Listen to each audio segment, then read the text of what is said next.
진짜 궁금했는데 바로 그놈이네요. 그러니까 본인 스스로가 실토를 했으니까 빼박입니다. 짧은 영상이니까 끝까지 한번 보세요. 바로 그놈이 나옵니다. 사실 윤석열 대통령은 제 신세 지신 분입니다. 네. 제가 도와줬습니다. 어떤 부분을 도와주나요? 검찰총장 할 때 제가 법사위원으로 네. 아니 조국 전 민정수석이 도와달라고 해서 도와준 거예요. 네. 그리고 조국 장관이 법무장관 돼가지고 저한테 윤석열 총장하고 그만큼 가까웠다니까요. 네. 또 조국 장관도 가까우니까 파이프라인을 해주라. 네. 검찰 오랫동안 출입했지만은 저도 청와대에서 김대중 대통령 비서실장을 했지만은 의뢰의 비서실하고 검찰총장 간에는 파이프라인이 있잖아요. 네, 네. 그게 정상이에요. 네. 정상인데 제가 물어봤어요. 아니 조 장관, 윤석열 총장하고 파이프라인이 없느냐? 네. 없대요. 야, 문재인 대통령 낭만적 민주주의 하네. 아, 그러셨어요? 내가 그랬죠. 그런데 그때 이제 조국 장관이 그러는 거예요. 사실은 양비, 네. 양정철 비서관하고 조국 장관 말씀이 네. 윤석열 총장하고 제일 가까운데 네. 자기가 좀 파이프라인을 해달라 했더니 자기는 현직이 아니기 때문에 개입할 수 없다 네. 라고 하는데 그 다음에 법무부 장관이 네.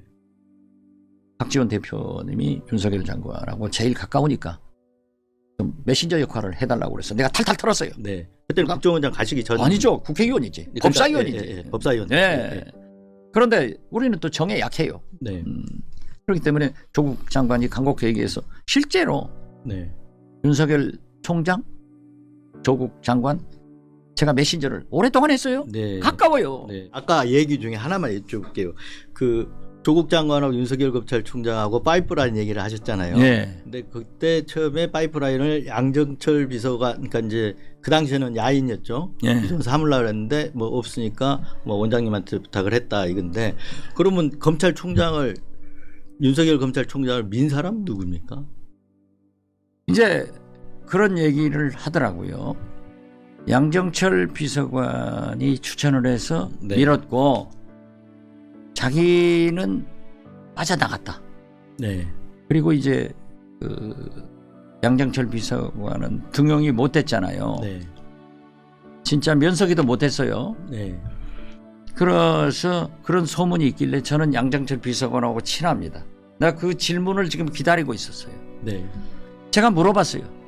야, 양비, 네가 윤석열을 추천했고 네 문제는 윤석열하고 완전히 담합을 해가지고 안 하고 물러갔다고 하는데 사실이냐? 네. 추천한 거는 사실이랍니다. 네.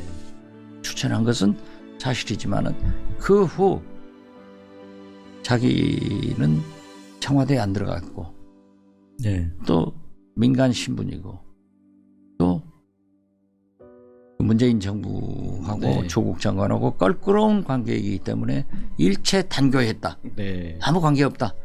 근데 그런 얘기를 하더라고요. 여기 이제 최강욱 공직기강 비서관 그 당시에 나오셔가지고 한 얘기는 공직기강 비서관실 민정수석실에서 다 반대를 했다고 해요. 그럼에도 불구하고 검찰총장으로 됐다. 그래서 그 보고서까지 냈는데 반대 보고서까지 냈다고 하더라고요.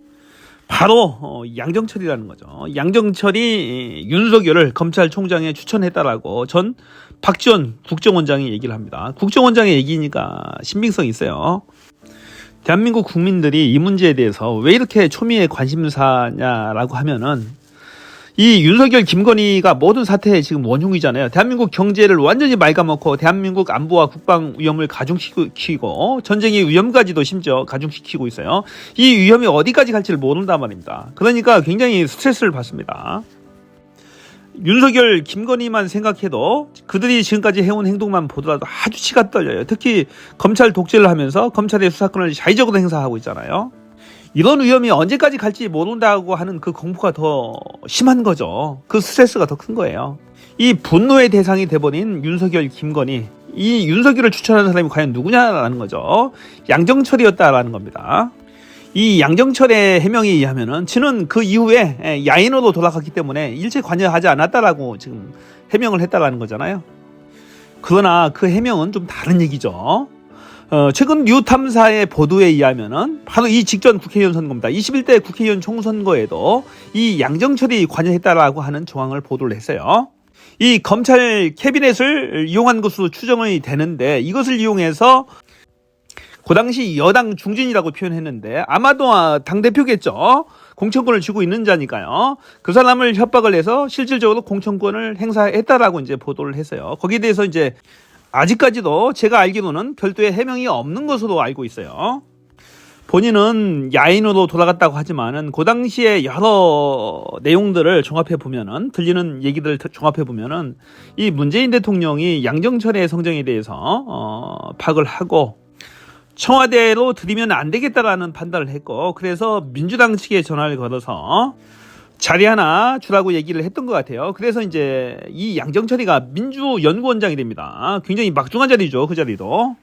민주당 내에서 각종 여론조사라든지 각종 전략을 짜는 자리니까요. 연구하고. 지금 그 자리에서 그렇게 했다라는 거잖아요. 공천에도 개입을 하고 했다라는 거죠.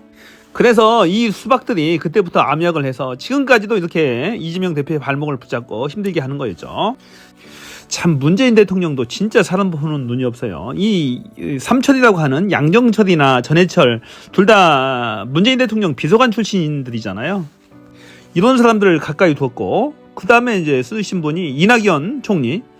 아마도 대한민국 역사상 최장수 총리일 겁니다. 이낙연 총리 같은 사람 옆에 뒀죠. 그 다음에 김현미 국토부 장관 옆에 두고 부동산 대책을 뭐 한 50번인가 발표를 했어요. 그 다음에 홍남기 전 경제부총리. 이 김현미하고 홍남기는 대통령 선거를 말아먹은 사람이죠. 이낙연은 뭐 말할 것도 없고요.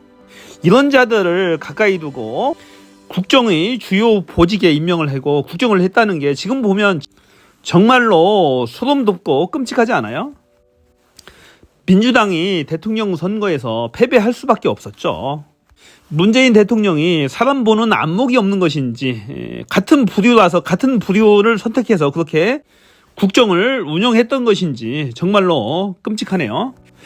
그런데 가만히 생각해보면 그런 끔찍한 것들 중에 최고 정점은 뭐냐면은 윤석열, 김건희 부부를 집으로 초대를 해서 검찰총장을 맡아달라고 친히 부탁을 했다라고 김정숙 여사가 고백을 했었잖아요.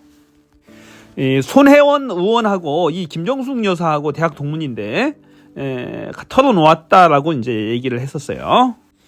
제가 궁금한 건요, 문재인 대통령이 원래 그런 사람인지 아니면 본인도 속아서 그런 사람들을 등용했던 것인지, 이 양정철이 윤석열을 검찰총장에 추천한 것에 대해서 여러분의 생각은 어떤 것인지 솔직한 의견을 댓글로 남겨주시면 감사하겠습니다. 지금까지 저는 뷰였습니다. 고맙습니다.